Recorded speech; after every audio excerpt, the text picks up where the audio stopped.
आजची जी रेसिपी आहे ती खूप वेगळी रेसिपी आहे. साराचीच रेसिपी आहे, पण असं सार तुम्ही कधीच बघितलं नसेल. कारण ही एक लॉस्ट रेसिपी आहे, जी हल्ली काही मंदिरांमधनं फक्त बेंगलोरमध्ये किंवा म्हणजे कर्नाटकमध्ये किंवा तमिळनाडूमध्येच दिसती.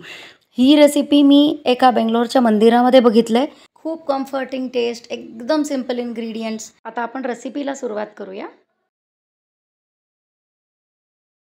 जिऱ्याची पूड घेतलेली आहे, धणे आहेत, लाल मिरच्या, तिखट आपल्याला किती हवं आहे त्याच्या हिशोबाने, आणि काळी मिरी आहे.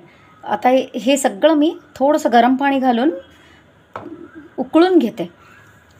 खोबरं इकडं, ओलं खोबरं हे मी फ्रीजरमध्ये स्टोअर करते, म्हणून मी थोडंसं पाणी घालून ठेवलेलं आहे. ह्याला एक 10 मिनिट्स बॉईल आणायचं आहे. मी ह्याच्यात पाणी घालते आता, गरम पाणी. हे थोडंसं हलकं गरम पाणी आहे.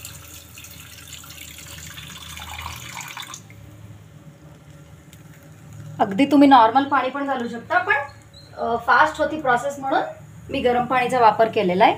आता ह्याला 10 मिनटं छान उकळू द्यायचं आहे. हे सगळं तुरीची डाळ, धणे, लाल मिरची, फक्त खोबरं ॲड केलेलं नाही आहे यात. हे छान उकळून घेऊया. आणि हे उकळेपर्यंत अजून एकीकडे मी टमाटे उकळायला ठेवते. पातेल्यात पाणी घेतलेलं आहे. हे धुवून घेतलेले टमाटे मी फक्त स्लिट करते ह्याला वर. फक्त स्लिट करून हा वरचा हा जो भाग आहे हा काढून टाकते आणि ह्याला बॉईल करायला ठेवते. 2 टमाटे घेतली आहे मी. सेम मी वरचा भाग काढून घेतली आहे.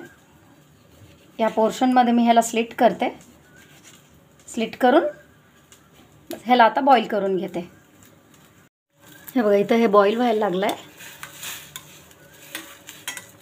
10 मिनटं बॉईल करून घ्यायचं. ह्याला टमाटो कम्प्लिटली ऑप्शनल आहे. टमाटो स्किपसुद्धा करू शकता. टमाट्याच्या ऐवजी चिंचेचा वापर करता येतो. मी इथं चिंच वापरलेली नाही आहे, म्हणून मी टोमॅटोचा वापर करते आहे. ह्याला छान उकळून घेऊया आपण. हे छान रेडी आहे आता बॉईल होऊन. थंड झालेलं आहे. ह्याला एका मिक्सरच्या पॉटमध्ये घेऊन मी ग्राइंड करून घेते ह्याला. आता मी यात थोडीशी हळद, हिंग आणि हे ओलं खोबरं, आता मी हे फाईन ग्राइंड करून घेते. ही जे पाणी होतं एक्स्ट्रा ते पाणी बाजूला काढून ठेवलेलं आहे. मी पाणी घातलेले नाही आहे. आता मी हे ग्राइंड करते. हे पेस्ट रेडी आहे ग्राइंड करून. छान पेस्ट झालेलं आहे हे. आता आपण सार फोडणीला घालूया. हे 2 उकडलेले टमाटे मी ह्याची साल काढून घेते. उकडलेले टमाटे मी रफली चॉप करून घेतलेत. तेल तापवायला ठेवलेलं आहे. शेंगदाण्याचं तेल आहे. तुम्ही कुठलंही तेल यूज करू शकता. ट्रेडिशनली तर ह्याच्यात खोबऱ्याचं तेल घालतात. तेल थोडंसं तापलं.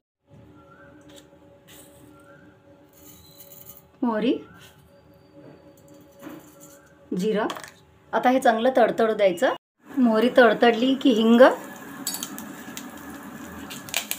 कढीपत्ता, सुकी मिरची,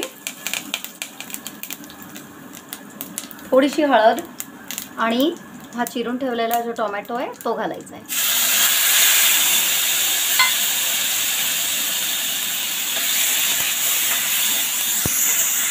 टोमॅटो छान वाफले की पाणी घालते मी यात. गरम पाणी घालते मी, म्हणजे प्रोसेस फास्ट होतो.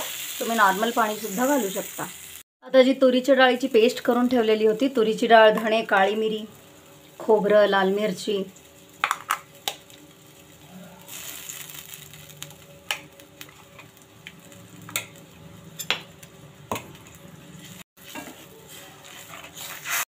पाण्याची क्वांटिटी ॲडजस्ट करून घ्यायची आहे आणि ह्याला छान उकळू द्यायचं आहे 10 ते 15 मिनटं. हे थोडंसं रेड्यूस होणार आहे म्हणून मी थोडंसं पाणी जास्त घातलं आहे. आणि सार तसंही थोडंसं पातळ असतं. मीठ घातलेलं नाही आहे. मी मीठ आत्ता घालते आहे. चवीनुसार मीठ घालायचं. आणि एक बॉईल आल्यानंतर टेस्ट करून थोडंसं तिखट मीठ चेक करायचं. लाल मिरची पेस्ट केलेली होती म्हणून मी तिखट ॲड केलं नाही आहे. गरज असल्यास तिखट ॲड करू शकतो.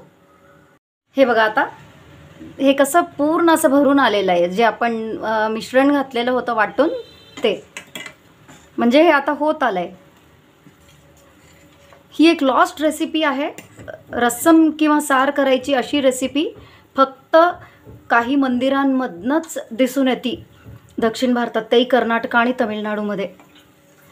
नाहीतर जनरली साधं वरण शिजवून रस्सम करायचीच पद्धत आहे. डाळ उकळून त्याच्याबरोबर किंवा रात्री भिजवून डाळ मसाला वाटून करायची पद्धत ही तर हल्ली बहुतेक कुठेच नाही आहे. आणि ही पद्धत मी एका मंदिरातच बघितलं बेंगलोरमध्ये. मला ते रस्सम खूप आवडलं. खरंच टेस्टला फार छान लागतं हे. याला अजून एक 10 मिनटं मी उकळू देते छान. हे आता छान उकळलं आहे. याला कोथिंबीर घालते मी मस्त. याला गरम गरम भाताबरोबर सर्व करायचं आहे.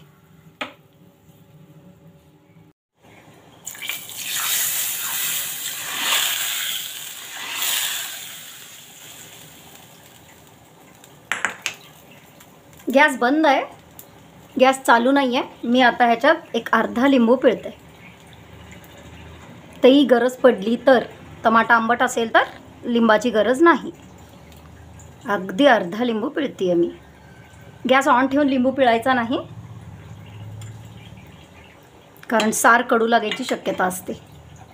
बस सार रेडी आहे. आता मी ह्याला गरम भाताबरोबर सर्व करते. मस्त गरम गरम भात, त्याच्यावर तूप, थोडं सारातही तूप घालते.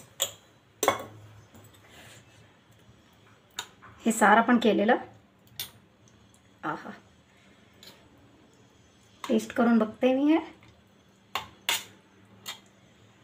नक्की ट्राय करा.